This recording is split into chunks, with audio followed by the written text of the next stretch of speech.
नमस्कार दोस्तों, पुनः कल्याणी आईएएस एकेडमी इंदौर के ऑनलाइन प्लेटफॉर्म पर आप सभी का स्वागत है। पिछले लेक्चर में हमने खिलजी वंश को समाप्त किया था। खिलजी वंश के बाद अब हमें तुगलक वंश को पढ़ना होगा। तुगलक वंश की अगर हम बात करें, तो इस वंश की स्थापना गयासुद्दीन तुगलक के द्वारा की गई थी। गयासुद्दीन तुगलक का जो शासनकाल था वो हमें 1320 से 1325 के बीच में देखने को मिलता है। अगर हम गयासुद्दीन तुगलक के प्रारंभिक नाम की बात करें तो इसका प्रारंभिक नाम जो है गाजी तुगलक या इसे गाजी वेग के नाम से भी जानते रहे थे। गयासुद्दीन तुगलक के जो माता थी वो पंजाब की जाट हुआ करती थी, जबकि उनके जो पिता थे वो तुर्की दास हुआ करते थे। गयासुद्दीन तुगलक जब सुल्तान बनता है 1320 में, तो वह गाजी की उपाधि धारण करता है। इसका अर्थ होता है काफिरों का घातक, और यही नहीं, वह शाह की पदवी भी धारण करता है। गयासुद्दीन तुगलक के यदि हम पदोन्नति के बारे में विचार करें तो जलालुद्दीन खिलजी के द्वारा उसे अंगरक्षक का पद दिया गया था। जब उलुग खां की मृत्यु हो जाती है तो उसकी योग्यता से प्रभावित होकर के अलाउद्दीन खिलजी जो है उसे सीमा रक्षक का पद दे देता है। तो यहां से हमने क्या देखा कि गयासुद्दीन तुगलक जो है अलाउद्दीन खिलजी की सेना का भाग बन जाता है। गयासुद्दीन तुगलक के द्वारा उत्तर पश्चिमी सीमा प्रांत पर मंगोलों के कई बार आक्रमण विफल किए जाते हैं। इससे प्रसन्न होकर के अलाउद्दीन खिलजी उसे दीपालपुर का राज्यपाल बना देता है। कुतुबुद्दीन मुबारक खिलजी के द्वारा उसे इसी प्रांत का, उत्तर पश्चिमी प्रांत का सूबेदार भी बना दिया जाता है। चूंकि ऐसे कई समसामयिक इतिहासकारों के द्वारा कहा गया है कि गयासुद्दीन तुगलक ने लगभग 29 बार मंगोलों को पराजित किया था, इस कारण जो है उसे मलिक उल गाजी भी कहा गया है। अगर हम अमीर खुसरो की बात करें तो अमीर खुसरो ने कहा है कि उसके द्वारा 18 बार मंगोलों को पराजित किया गया था। और अगर हम बर्नी की बात करें तो बर्नी के अनुसार गयासुद्दीन तुगलक के द्वारा जो है मंगोलों को 20 बार पराजित किया गया था।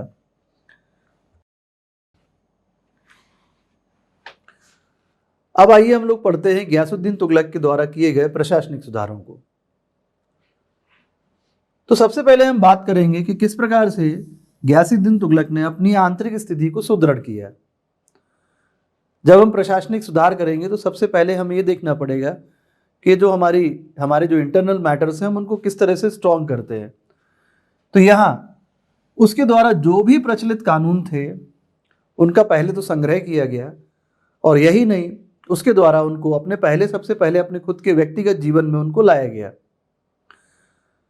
उन कानूनों में जो भी खामियां थी, जो भी कमियां थी, उनको दूर किया और उनको जो है लागू करवाया। इसके अलावा जो भी अवैध जागीरें थी इक्तादारों के पास, सामंतों या सरदारों के पास, उनको जो है जब्त भी किया। इसके अलावा राज्य में जो भ्रष्टाचार व्याप्त था उसकी रोकथाम हेतु भी उसने कई उपाय किए।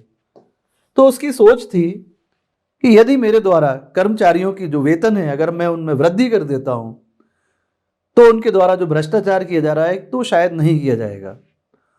तो उसने एक काम तो यह किया कि उसके जो अधिकारी थे, जो कर्मचारी थे, जो मंत्री थे, सेनापति इत्यादि थे, उनके वेतन में तो वृद्धि की गई। इसके अलावा भ्रष्टाचार को रोकने के लिए उसके द्वारा जो कर्तव्यनिष्ठ अधिकारी थे उनको पदोन्नत भी किया। तो हम कह सकते हैं कि गयासुद्दीन तुगलक के द्वारा अपने राज्य में व्याप्त भ्रष्टाचार को रोकने के लिए भी अथाह प्रयास किए गए। इसके बाद हम ये देखेंगे कि अलाउद्दीन खिलजी के द्वारा और किस तरह के कई प्रकार के सुधार किए गए। इनमें हम पढ़ेंगे सैनिक सुधार क्या किए गए, उसके द्वारा कुछ डाक सुधार, यातायात व्यवस्था में भी सुधार किए गए, आर्थिक नीति क्या लाई गई और लोक कल्याणकारी कार्य क्या किए गए। तो आइए हम लोग सबसे पहले सैनिक सुधार से शुरू करते हैं। तो सबसे पहले हम बात करेंगे दाग और हुलिया प्रथा की। तो हमने पिछले लेक्चरों में देखा था ये जो दाग और हुलिया प्रथा थी ये अलाउद्दीन खिलजी के द्वारा लाई गई थी। दाग प्रथा क्या थी? तो जब घोड़ों की भर्ती की जाती थी तो उनकी भर्ती के दौरान उनके ऊपर एक राज्य का ठप्पा लगा दिया जाता था, तो जिससे कि घोड़ों की भर्ती में किसी भी प्रकार की कोई बेईमानी ना हो सके। इसी प्रकार हुलिया व्यवस्था क्या थी कि जो सैनिकों की भर्ती होती थी तो उनका हुलिया लिखा जाता था। उनके नाक नक्शे क्या थे, कोई अगर उनका कोई विशेष प्रकार का कोई चिन्ह है तो वो भी लिखा जाता था। तो ये जो दाग और जो हुलिया प्रथा थी इसको गयासुद्दीन तुगलक के द्वारा और कठोरता पूर्वक लागू किया गया। तो पहला सैनिक सुधार हमने ये देखा। दूसरा, जो सैनिकों को वेतन दिए जाते थे या उनको जो भत्ते दिए जाते थे, तो अधिकारियों के द्वारा यदि उनके वेतन या भत्तों में अगर किसी प्रकार से कटौती की जाती थी जो कि अनावश्यक होती थी, जिस कारण के वो दुखी होते थे या फिर वो भ्रष्टाचार करने के लिए मजबूर होते थे, तो इस प्रकार से होने वाले जो वेतन में कटौती थी या जो भत्ते होते थे या जो इस प्रकार से दुरुपयोग किया जाता था अधिकारियों के द्वारा, उनको भी इसके द्वारा बंद करवाया गया। अब आइए हम बात करते हैं डाक सुधार में क्या क्या किया इसके द्वारा। तो यदि हम गयासुद्दीन तुगलक के काल की बात करें या उसके पहले के समय की बात करें तो इस समय आम जनता के लिए, आम मानस के लिए किसी प्रकार की कोई डाक व्यवस्था नहीं हुआ करती थी। राज्य के लिए या सुल्तान के लिए तो एक विशेष डाक व्यवस्था देखने को मिलती थी, लेकिन आम जनता के लिए किसी प्रकार की कोई डाक व्यवस्था देखने को नहीं मिलती थी। तो गयासुद्दीन तुगलक के द्वारा ये डाक व्यवस्था शुरू की गई और इसमें जो है बरीद ममालिक नामक मंत्री को नियुक्त किया गया और इसको डाक व्यवस्था से संबंधित जिम्मेदारी दी गई। इस कार्य हेतु घुड़सवार जो कि घोड़े के द्वारा जो है डाक वितरण का कार्य करते थे और कर्मचारी जो कि पैदल चल करके डाक वितरण का कार्य करते थे। तो इस तरह से हमने देखा कि कुछ घुड़सवारों की नियुक्ति की गई और कर्मचारियों की नियुक्ति की गई। गयासुद्दीन तुगलक के द्वारा यातायात व्यवस्था में भी कई प्रकार के कार्य किए गए। हमने देखा कि उसके द्वारा सड़कों की मरम्मत कराई गई। इस प्रकार का कार्य अभी तक हमको किसी भी सुल्तान के द्वारा देखने को नहीं मिलता है। यही नहीं, उसके द्वारा पुलों और नहरों का निर्माण कार्य भी करवाया गया। आइए अब हम लोग देखते हैं कि उसके द्वारा लोक कल्याणकारी कार्य क्या किए गए। तो लोक कल्याणकारी कार्य की यदि हम बात करें तो जो खिलजी कन्याएं थी उनके विवाह करवाए गए गयासुद्दीन तुगलक के द्वारा। जो गरीब थे, निर्धन थे, उनके लिए विशेष सहायता की व्यवस्थाएं करवाई गई। जो असहाय थे, निर्बल थे, अपंग थे, ऐसे लोगों के लिए भी विशेष प्रकार के प्रबंध किए गए। इस प्रकार के जो विशेष लोक कल्याणकारी कार्य थे ये हमने देखा कि गयासुद्दीन तुगलक के द्वारा भली भांति करवाए गए। आर्थिक नीति की यदि हम बात करें तो इसके द्वारा गल्ला बटाई नियम और लगान की बात करें अगर हम तो लगान में भी कटौती करवाई गई। गल्ला बटाई नियम के तहत जो किसान होते थे अब उनको उसमें साझेदार बनाया गया। यही नहीं कि बस उनको जो है लगान उनके द्वारा देना है, वसूली लगान की उनके द्वारा उनसे करवाई जाती थी, अब उनको साझेदार बनाया गया था। इसके अलावा जो बोल दिलवानी प्रथा थी उसको इसके द्वारा बंद करवाया गया था। आइए अब हम देखते हैं कि गयासुद्दीन तुगलक को अपने शासनकाल में किस प्रकार की कठिनाइयों का सामना करना पड़ा था। तो हमने ये देखा था कि इस समय जो साम्राज्य था वह काफी दूर दूर तक फैला हुआ था। तो हम कह सकते हैं कि इस कारण से केंद्र का जो नियंत्रण था वह कमजोर हो चुका था। जब केंद्र का नियंत्रण कमजोर हो जाएगा तो हम क्या देखेंगे कि जो प्रांत होते हैं वे भी विद्रोह करने लग जाते हैं। उनके द्वारा जो सालाना जो भी वार्षिक जो है वार्षिकी जो सुल्तान को भेजी जाती है वो बंद करने लग जाते हैं। तो इस समय जो है हमें क्या देखने को मिला कि गुजरात के द्वारा भी विद्रोह किया गया। दक्षिण में जो राज्य हुआ करता था तेलंगाना, होयसाल, इनके द्वारा भी जो है खुद को स्वतंत्र डिक्लेयर कर दिया गया। जब प्रांतों में विद्रोह शुरू हो जाएगा उनके द्वारा वार्षिकी देना बंद कर दिया जाएगा तो राजकोष में भी धन की कमी आने लग जाएगी और इस समय जो है राजस्व प्रणाली जो थी वह भी पूरी तरह से खराब हो चुकी थी, ध्वस्त हो चुकी थी। व्यापार व्यवसाय जो है वह भी नष्ट हो चुका था। तो ये इतनी सारी जो है कठिनाइयों का सामना गयासुद्दीन तुगलक को करना पड़ा था।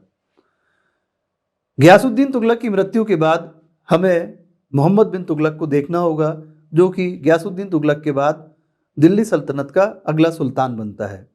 तो आइए हम लोग मोहम्मद बिन तुगलक के बारे में पढ़ते हैं। मोहम्मद बिन तुगलक का जो शासनकाल था वह 1325 से 1351 के बीच में हमें देखने को मिलता है। उसके द्वारा मलिक फखरुद्दीन की उपाधि ली हुई थी, उलुग खां और जूना खां की उपाधियां ली हुई थी। ये उपाधियां आप लोगों को याद रखना होंगी। यहाँ उलुग खां और जूना खां की उपाधि ये किसके द्वारा ली हुई थी, इस तरह के क्वेश्चंस एग्जाम्स में आ चुके हैं। अगर हम मोहम्मद बिन तुगलक के व्यक्तित्व की बात करें तो इसके व्यक्तित्व के बारे में इतिहासकारों के अलग अलग मत आए हैं। इसामी का कहना था कि मोहम्मद बिन तुगलक खूनी और रक्त पिपासु था। अगर हम बात करें बर्नी की तो बर्नी का कहना था कि मोहम्मद बिन तुगलक जो है सृष्टि का आश्चर्य है। इसका व्यक्तित्व तो बड़ा ही अलग था, लोगों को समझने में बड़ी कठिनाई हुई थी। बर्नी ने एक और बात बोली थी कि जो मोहम्मद बिन तुगलक था वह विपरीत तत्वों का मिश्रण था। ऐसा भी किसी ने कहा है कि मोहम्मद बिन तुगलक को और 150 साल के बाद आना चाहिए था। उसकी जो सोच और जो समझने की शक्ति थी वह बहुत ज्यादा विकसित थी। एल्फिंस्टन का कहना था कि मोहम्मद बिन तुगलक में पागलपंच के अंश भी विद्यमान थे। अब ये तो हो गया उसके व्यक्तित्व के बारे में किसने क्या कहा था, लेकिन यदि हम उसके ज्ञान के बारे में देखें तो वह बड़ा ही ज्ञानी व्यक्ति हुआ करता था। उसे अरबी और फारसी इन दोनों भाषाओं का ज्ञान था। इसके अलावा वह गणित, नक्षत्र विज्ञान, चिकित्सा शास्त्र, तर्कशास्त्र और भौतिकी शास्त्र का भी बहुत बड़ा विद्वान था। तो हमने ये देखा कि वह एक लेखक भी था और एक कवि भी था। तो ये तो उसकी खूबियां थी, उसके व्यक्तित्व के बारे में हमने देखा। अब आइए हम लोग उसके राजत्व सिद्धांत के बारे में भी पढ़ते हैं। तो राजत्व सिद्धांत के बारे में उसका क्या कहना था। तो जैसा कि हमने बलबन का भी राजत्व सिद्धांत पढ़ा था और बलबन के राजत्व सिद्धांत में उसका कहना था कि जो सुल्तान होता है वह ईश्वर का प्रतिनिधि होता है। मोहम्मद बिन तुगलक का कहना भी यही था कि सुल्तान जो है वह ईश्वर का प्रतिनिधि है। हम कह सकते हैं कि मोहम्मद बिन तुगलक अपने राजत्व सिद्धांत में बलबन से भी 2 कदम आगे था। मोहम्मद बिन तुगलक ने अपने सिक्कों पर जिलिल्लाह खुदवाया था और खुद को उपाधि ली थी किसकी, अमीर उल मोमिनीन की। इसका कहना था कि एक सुल्तान को जो है खलीफा की स्वीकृति लेने की आवश्यकता नहीं है। इस कारण से उसने खलीफा से कोई स्वीकृति भी नहीं ली थी और सिक्कों पर खलीफा का नाम भी अंकित नहीं करवाया था। तो जब उसने खलीफा से स्वीकृति लेने की भी नहीं सोची तो सिक्कों पर खलीफा का नाम अंकित करवाने का कोई प्रश्न ही नहीं उठता था। तो दोस्तों ये तो था उसका राजत्व सिद्धांत। अब हम बात कर रहे हैं शासन नीति की। तो हमने देखा था कि मोहम्मद बिन तुगलक का जो राज्य था वह 23 प्रांतों में बटा था। इसके अलावा हमें यह भी पढ़ने को मिलता है कि वह ऐसा पहला सुल्तान था जिसने सभी धर्म और जातियों के लोगों को बराबर स्थान दिया था। उसके द्वारा अगर हम अलग अलग धर्मों की बात करें तो सभी को जो है उसने, आप कह सकते हैं, एक समान देखा। अगर हम सैनिक व्यवस्था की बात करें तो वह पहला सुल्तान था जिसने सैनिकों की योग्यता के आधार पर नियुक्ति करी थी। कोई वंशानुगत सिस्टम को फॉलो नहीं किया था उसके द्वारा। अगर आप योग्य हैं तो हम आपको नियुक्ति दे देंगे। इसका मतलब ये नहीं कि आप सेनापति हैं तो आपके बेटे को भी सेनापति का पद मिलेगा। तो वंशानुगत को खत्म करके उसने सैनिकों को योग्यता के आधार पर नियुक्ति देना भी शुरू कर दिया था। इसके अलावा उसने शासन को धर्म से भी अलग रखा था। तो जो उलेमा वर्ग हुआ करते थे उनको भी कम से कम हस्तक्षेप करने की परमिशन थी यहाँ पर। तो मैंने आपको क्या बताया कि पहला सुल्तान हुआ जिसने सभी धर्म एवं जातियों के लोगों को राज्य में स्थान दिया था, और वह पहला सुल्तान था जिसने योग्यता के आधार पर सैनिकों की या अधिकारियों की नियुक्ति की थी। और जो राज्य था, संपूर्ण राज्य था, वह 23 प्रांतों में बटा था। तो ये तो थी मोहम्मद बिन तुगलक की शासन की नीति। अब आइए हम लोग पढ़ते हैं मोहम्मद बिन तुगलक की धार्मिक नीति के बारे में। तो जैसा कि अभी मैंने आपको बताया था कि मोहम्मद बिन तुगलक के द्वारा सभी धर्मों को समान नज़रों से देखा गया, सभी धर्मों को समान आदर और सम्मान दिया गया था उसके द्वारा। यही नहीं, जो हिंदू, जैन और जो संत होते थे, सूफी संत वगैरह होते थे, उनको भी उसके द्वारा सम्मान, भेंट, उपहार वगैरह दिए जाते रहे थे।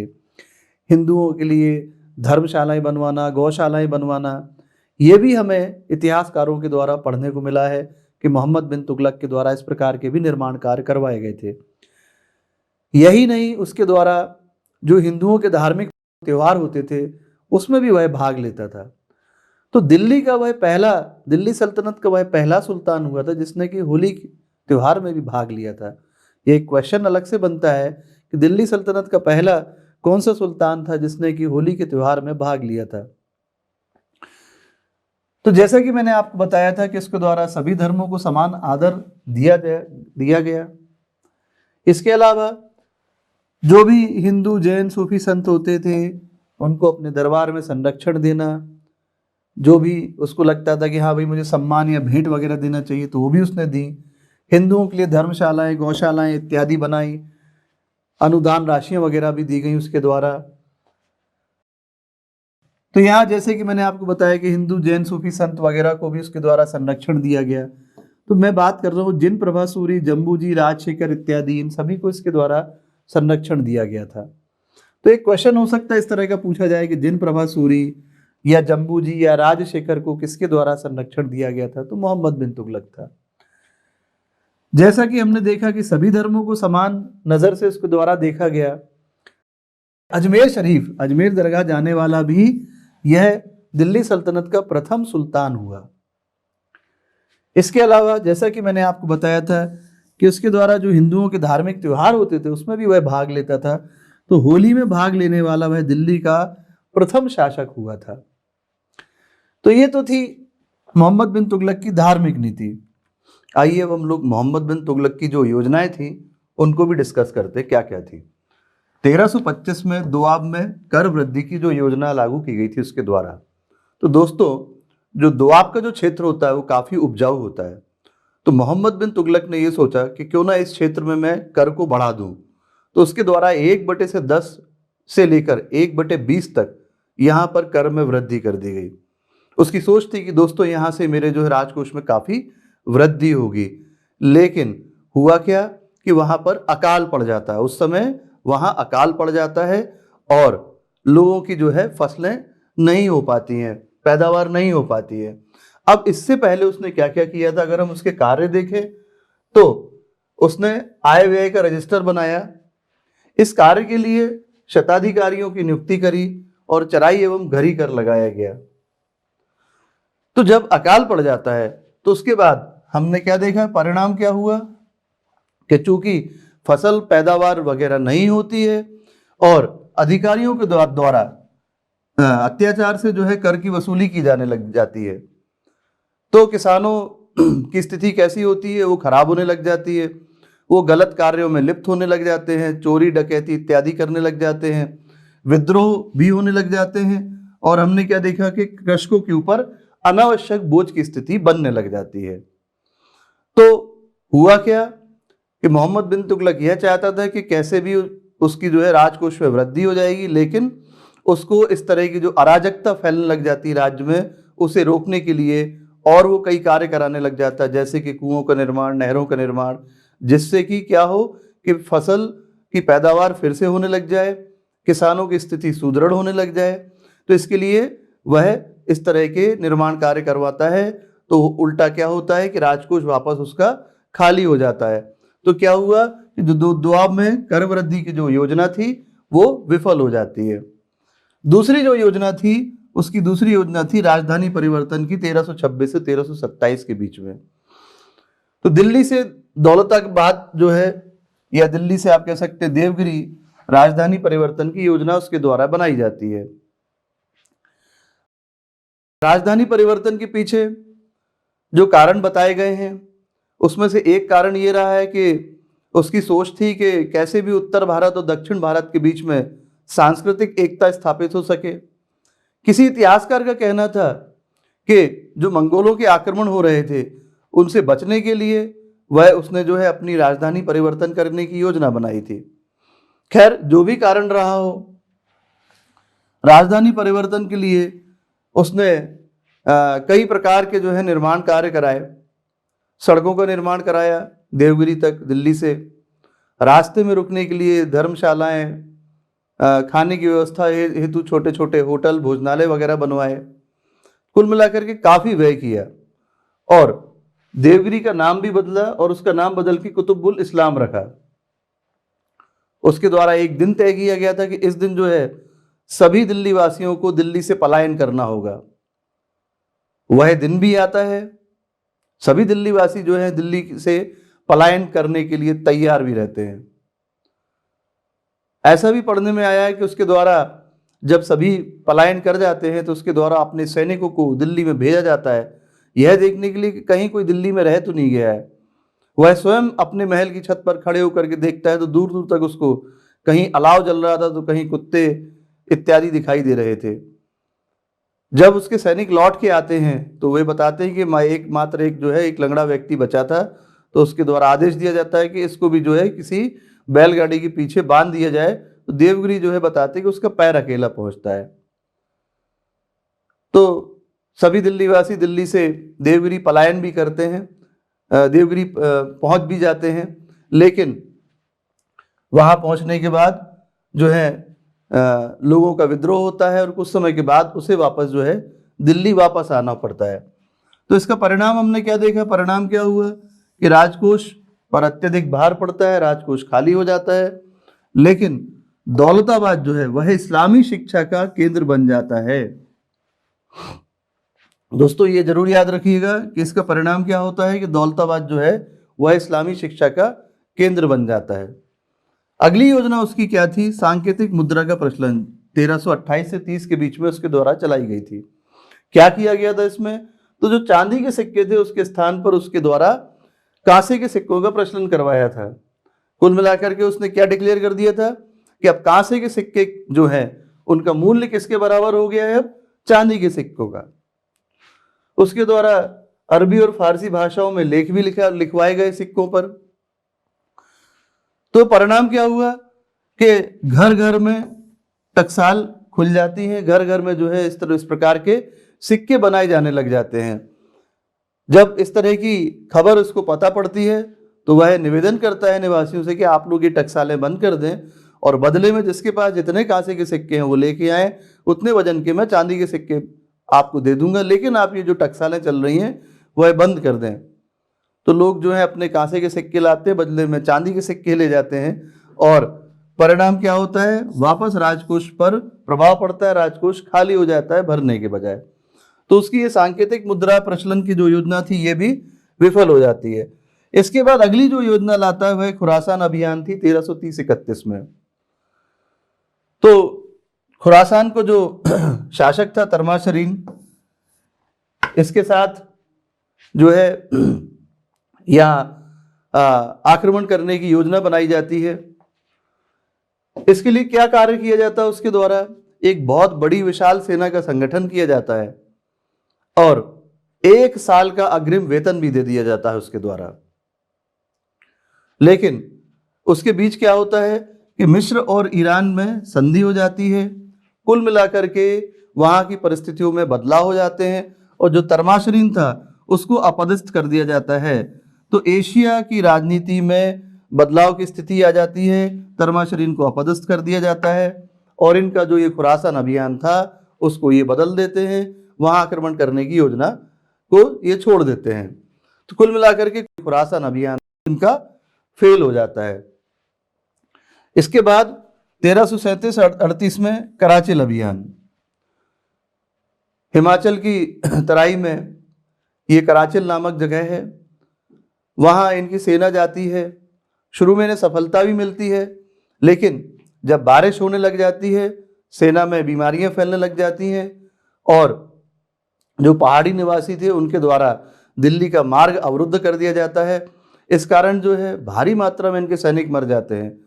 बर्नी ने तो ये भी लिखा था कि एकमात्र केवल जो है 10 सैनिक ही इनके जीवित बचे थे। तो इनका कराचिल अभियान भी फेल हो जाता है। तो दोस्तों ये थी इनकी नवीन योजनाएं, जिसमें कि ये इनके राजकोष पर भारी प्रभाव पड़ता है। अब आइए देखते हैं हम लोग मोहम्मद बिन तुगलक के कल्याणकारी कार्य क्या थे। सबसे पहले हम बात करते हैं अकाल से संबंधित उसके कल्याणकारी कार्य क्या थे। तो जब अकाल का समय आता था तो इसके लिए उसने योजना बनाई थी कि उस दौरान जो है लोगों की मदद हो। इसके लिए उसके द्वारा अकाल से निपटने के लिए राहत शिविर जो है ये भी बनाए गए थे। अकाल संहिता भी लाई गई और यही नहीं, सोंदर यानी कृषि ऋण भी प्रदान किए गए। तो ये एक अच्छी व्यवस्था आप कह सकते हैं, है ना। मोहम्मद बिन तुगलक के द्वारा इस तरह के कृषि ऋण, छोटे छोटे कृषि ऋण भी प्रदान किए गए। दूसरा हम बात करेंगे कृषि विस्तार की। तो इसके लिए एक नया विभाग दीवान ए अमीर को ही स्थापित किया गया था। साथ ही 75 किलोमीटर बाई 75 किलोमीटर के क्षेत्र में विकास की योजना भी बनाई गई थी इसके द्वारा। तो ये तो हमने देखे कि उसके कल्याणकारी कार्य थे। इसमें आपको जो याद रखना है, ये विभाग पूछा जाता है कि अमीर को ही किसके द्वारा बनाया गया था, और ये आपको कुछ मुख्य परीक्षा में मदद दे सकते हैं ये बातें लिखने के लिए। अकाल शिविर, अकाल संहिता, सोनर, ये जो बातें मैंने आपको बताई हैं। आइए अब उसके द्वारा किए गए अभियान भी देखते हैं कि अभियान क्या क्या थे। तो पहला अभियान था खुरासान अभियान 1330-31।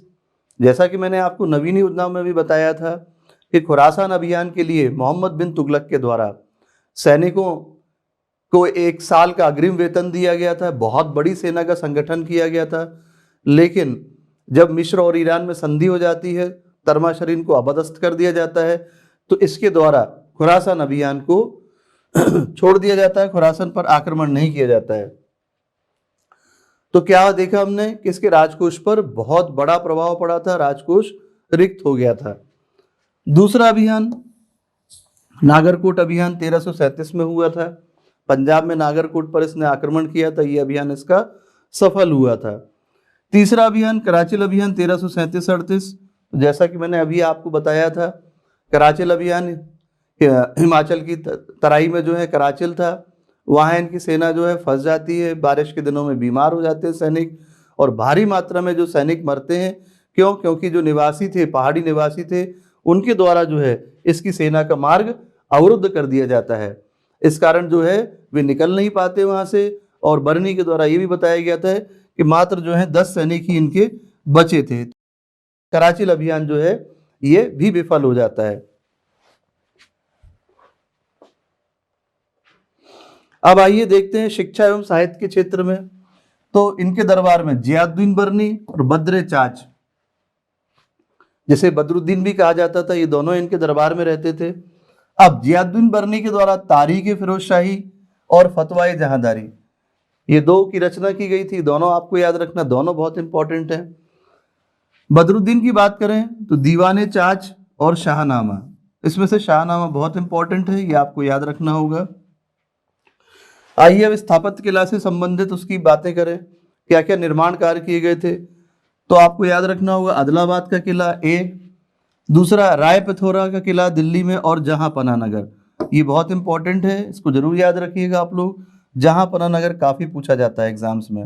मोहम्मद बिन तुगलक की मृत्यु के बाद दिल्ली सल्तनत का अगला शासक फिरोज शाह तुगलक हुआ, जिसका शासनकाल 1351 से 1388 ईस्वी के बीच देखने को मिलता है।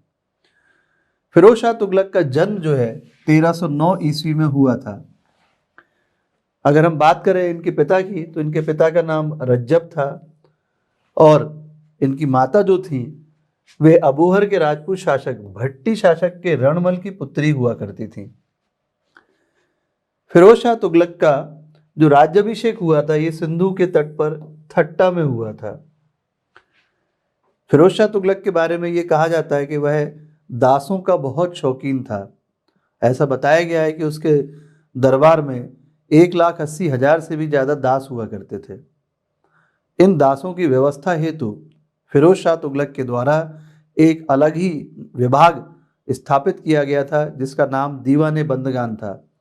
तो एक क्वेश्चन ये अलग से पूछा जा सकता है कि दीवाने बंदगान नामक विभाग किसके द्वारा स्थापित किया गया था। तो आप लोगों को नाम याद रखना होगा फिरोज शाह तुगलक के द्वारा।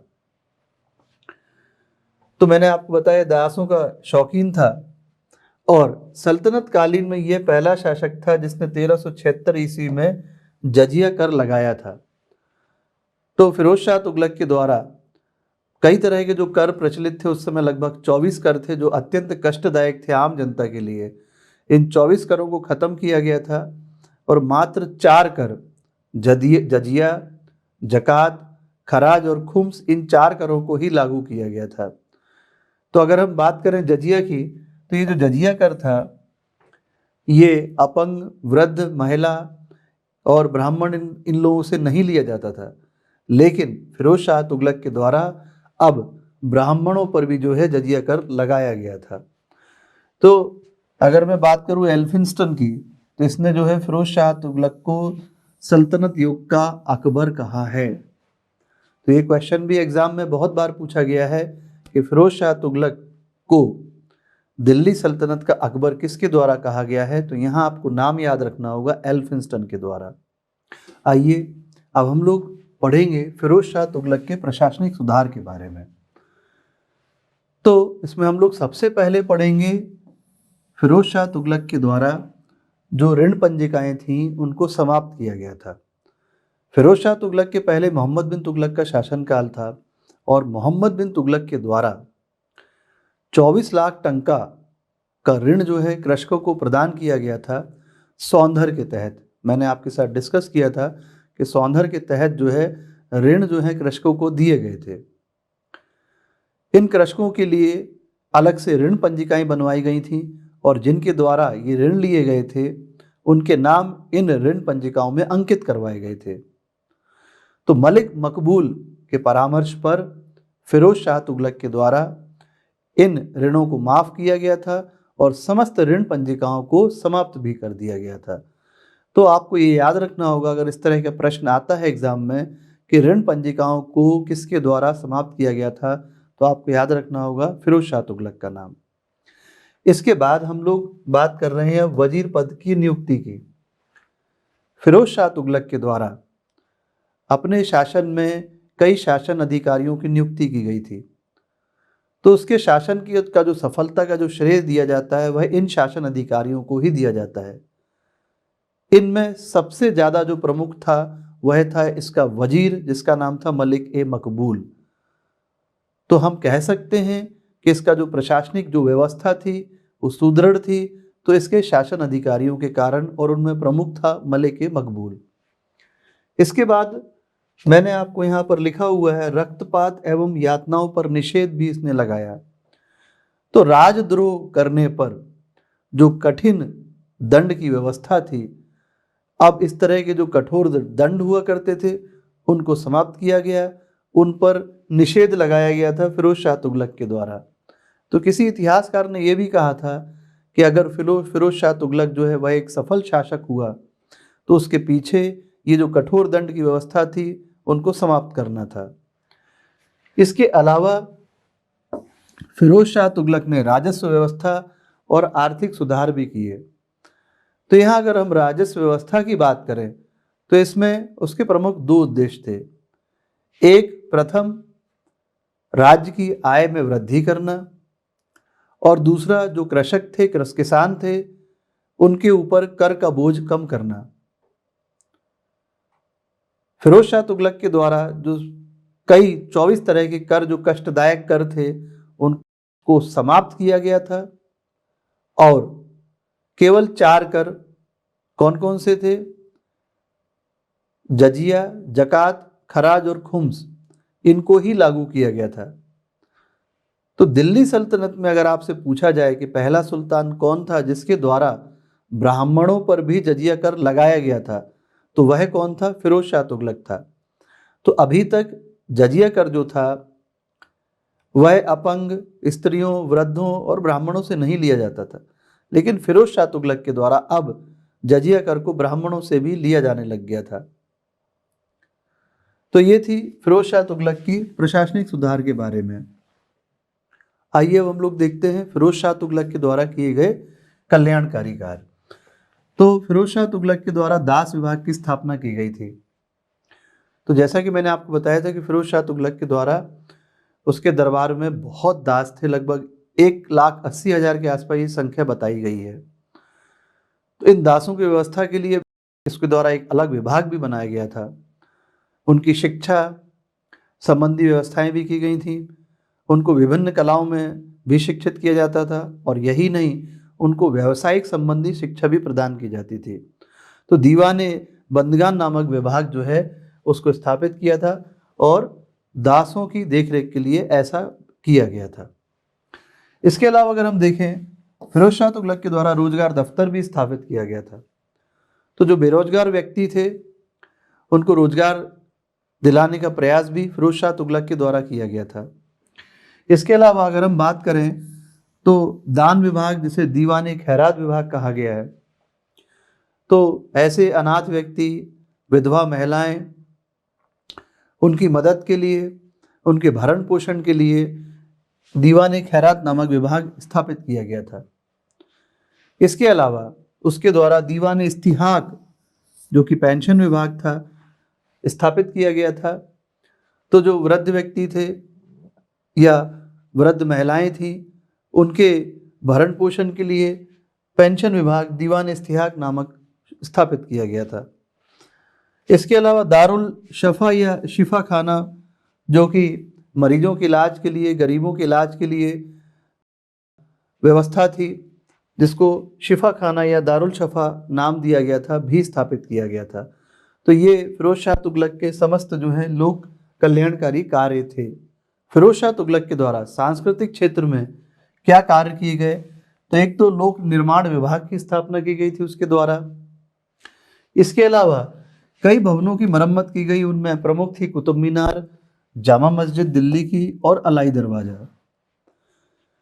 सांस्कृतिक क्षेत्र में ही उसके द्वारा कई मदरसे स्थापित किए गए थे। तो मुस्लिम बच्चों के पढ़ाई है तो ये मदरसे स्थापित किए गए थे। फिरोज शाह तुगलक के बारे में कहा जाता है कि उसके द्वारा 300 नवीन नगर स्थापित किए गए थे, लेकिन उनमें से प्रमुख जो आपको याद रखना है, फतेहाबाद, हिसार, जौनपुर, फिरोजाबाद, आप ये 4-5 नाम याद रख लें, जो कि ये प्रमुख नगर हुआ करते थे। इसके अलावा यदि हम देखें तो उसके द्वारा नहर, सड़क और पुल, इनका भी निर्माण किया गया था। तो 5 तो बहुत लंबी नहर इसके द्वारा बनवाई गई थी, उसमें से एक 150 मील लंबी थी, जो कि यमुना नदी से लेकर के हिसार, हरियाणा तक है। तो आपको ये सांस्कृतिक उपलब्धि के बारे में मैंने आपको बताया। अब और हम देखते हैं फिरोज शाह तुगलक के राज दरबार में जियाउद्दीन बर्नी और शमसे सिराज अफीफ, ये 2 प्रमुख विद्वान रहा करते थे।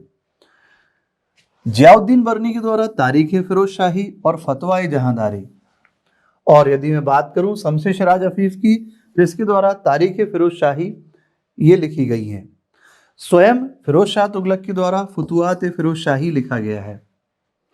ये याद रखिएगा आप लोग, बहुत इंपॉर्टेंट है। अब हम सिक्कों के बारे में डिस्कस करते हैं। तो एक तो चांदी का सिक्का इसके शासनकाल में प्रचलित हुआ करता था, जिसे कि शशगनी कहा गया है इस समय। तो एक क्वेश्चन आपको यहाँ से ये बनता है कि शशगनी जो है ये किसके शासनकाल का सिक्का हुआ करता था? इसके अलावा अधा और बिख, है ना, ये अदा और बिख, ये भी फिरोज शाह तुगलक के शासनकाल के सिक्के हुआ करते थे। अब आपको पूछा जाता है कि अदा जो है ये किसका था? तो ये तांबे का सिक्का था, और बिख तो क्या था? तो ये चांदी का सिक्का हुआ करता था। एक बार फिर से हम लोग फिरोज शाह तुगलक के जो महत्वपूर्ण कार्य थे वो देख लेते हैं। दीवाने बंदगान की स्थापना, जो कि दासों के लिए था। इसके अलावा दारुल शफा की स्थापना, इलाज हेतु, गरीबों के इलाज हेतु। दीवाने खैरात, तो अनाथ विधवा महिलाएं, इनकी मदद के लिए दीवाने खैरात विभाग स्थापित किया गया था। कुतुब मीनार की 5वीं मंजिल का पुनर्निर्माण जो है ये फिरोज शाह तुगलक के द्वारा करवाया गया था। और सबसे इंपॉर्टेंट जो क्वेश्चन यहाँ से कई बार एग्जाम्स में आया है, अशोक के स्तंभ मेरठ में और जो टोपरा का था, तो मेरठ और टोपरा के जो अशोक के स्तंभ थे फिरोज शाह तुगलक इनको दिल्ली लाया था। दोस्तों ये क्वेश्चन बहुत बार एग्जाम्स में आया है, आपको पूछा जाता है कि अशोक का जो मेरठ का स्तंभ था या जो टोपरा का स्तंभ था उसे दिल्ली लाने वाला कौन था, तो वह फिरोज शाह तुगलक था। फिरोज शाह तुगलक की मृत्यु के बाद गयासुद्दीन तुगलक द्वितीय, उसकी मृत्यु के बाद अबू बकर शाह।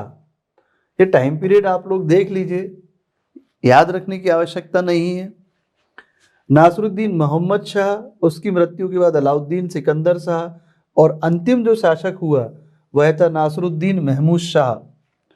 और यहाँ से जो है ये तुगलक वंश समाप्त हो जाता है। दोस्तों इसके बाद जो है हम लोगों को सैयद वंश और लोधी वंश और पढ़ना होगा, जो कि दिल्ली सल्तनत के तहत ही हमें डिस्कस करना है। आशा है आप लोग अपने घरों में प्रारंभिक परीक्षाओं के लिए अच्छे से तैयारी कर रहे होंगे। आप लोग हमारी संपूर्ण सीरीज अवश्य देखें, आपको प्रारंभिक परीक्षा में बहुत लाभ मिलेगा। इसी के साथ मैं आपसे अब विदा लेता हूं। नमस्कार दोस्तों।